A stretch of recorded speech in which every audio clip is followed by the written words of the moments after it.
Il ne leur reste que ces sacs et ces matelas.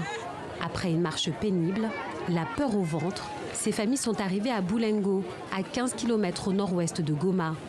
Elles fuient les combats des rebelles du M23 contre les groupes d'autodéfense et l'armée. Car depuis 8 jours, les territoires de Massissi, Nyiragongo et Rutshuru sont sous les feux nourris du M23. Apeurées, les populations ont tout quitté comme Alexis Nzambina et ses enfants. On était dans notre village, on a vu des membres du M23 et des militaires. Ils se sont battus et on a été obligés de prendre la fuite à cause des détonations. Aujourd'hui, on nous a conduits dans ce camp.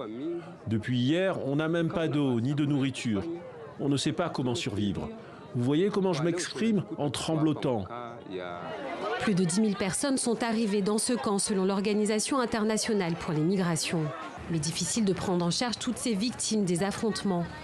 Manque de sanitaire, d'abri, les conditions de vie sont difficiles pour eux, dont les visages témoignent déjà d'une extrême fatigue. Des organisations internationales s'inquiètent de l'aggravation de la situation pour les déplacés. Vous voyez la manière dont ils restent ici, ils sont entassés, il y a des mamans enceintes, il y a des mamans qui ont des enfants, il y a des vieillards et des vieillards, il y a ceux qui viennent quand ils sont malades, il y a même certains blessés de guerre et surtout qu'ils sont presque tout le monde stressé de la situation de la guerre.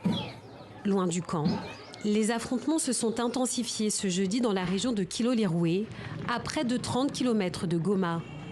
Forces armées de la République du Congo et milices d'autodéfense tentent de stopper les assauts des rebelles du M23, dont l'objectif serait de s'emparer de Goma et de Sake.